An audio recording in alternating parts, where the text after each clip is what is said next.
What's up, everybody? Welcome back to the AM, guys. Welcome back to 5-Minute Rants. Well, guys, today I actually want to talk about letting go of decisions and other things people are doing in your life that you can't control. And everybody talks about this at some point.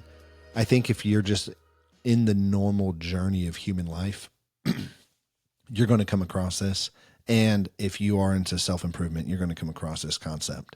However, I do want to talk about a particular aspect of it. I want to talk about what Andrew and I call running your offense. And this is what I mean by that.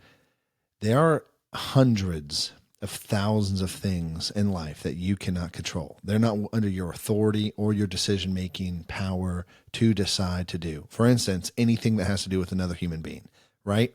So if you're in leadership, you have a team member, you're not in control of whether they stay with you or not, okay? You're not in control of whether they become a good team member. You're not in control of whether they listen to you or not. Those are all things under their control.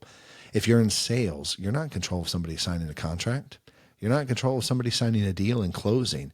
There are things you can do which make it easier for people to partner with you in finding the right people and doing things, right? But none of that stuff's in your control. And I'm saying all of this because we tend to focus on trying to control the things we can. We tend to focus on, well, how can I get them to make the decision? You can't get them to make the decision. That is immovable object equals whatever it is, direct force, whatever that saying is, where you have the most perfect force in the world and it meets the immovable object, right? Nobody's winning. There's just stalemate in that equation. And so you have this problem that can't be solved. And then as a result, what happens when you can't solve this problem? You get stuck and you don't go anywhere. And the best thing to do instead is this. You focus on your offense. You focus on the things that you can do better.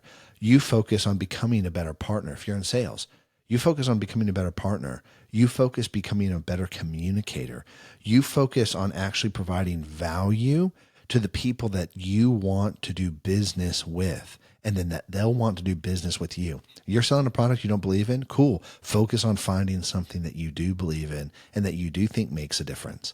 If you're team leading, cool. You can't focus on people who actually are going to listen or whether they're going to leave the team or not. But what you can do is focus on being an empathetic leader. What you can do is focus on serving and removing yourself to do what's best for the people that you're in charge of. What you can do is focus on instilling the principles and the culture that matter within the company. And what you can do is when you're part of the hiring process, you actually go through thoroughly to find the right people for the position. And those are all things that are within your control. And so I'm saying all of this because this applies everywhere. I'm married, okay? I have another person in my life that I chose to do life with. Everything under her life is under her control, right? And so what can I do? I can choose to be a good partner. I can choose to grow. I can choose to be loving and work on that. I can choose to allow her to speak into my life and to say, hey, here's your faults. Here's things that I think are broken. And then we make a plan on how to move forward and vice versa. I can choose to be compassionate and kind. I can choose all these things and choose to focus on me rather than the other person. It breaks every time you focus on the other person. Life breaks every time you focus on something that is outside of your ability. And again, I'm not the first person to talk about this. And I am not stating a very highly intellectual thing. It's interesting because most times in life, it's the simple things that we run away from because the simple things are what expose us and show us where we're failing. And we tend to run away from failure a lot.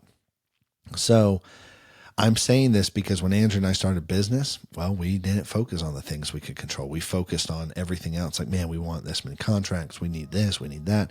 And it's like, man, that's not what actually allows that to happen. If you look at how companies grow, if you look at how people grow and change, if you look at how life is really built, it's all based around focusing on the things that are under their authority or under the authority of that entity, and bettering that to become somebody that is worthwhile doing business with, worthwhile doing life with, worthwhile being in a relationship with.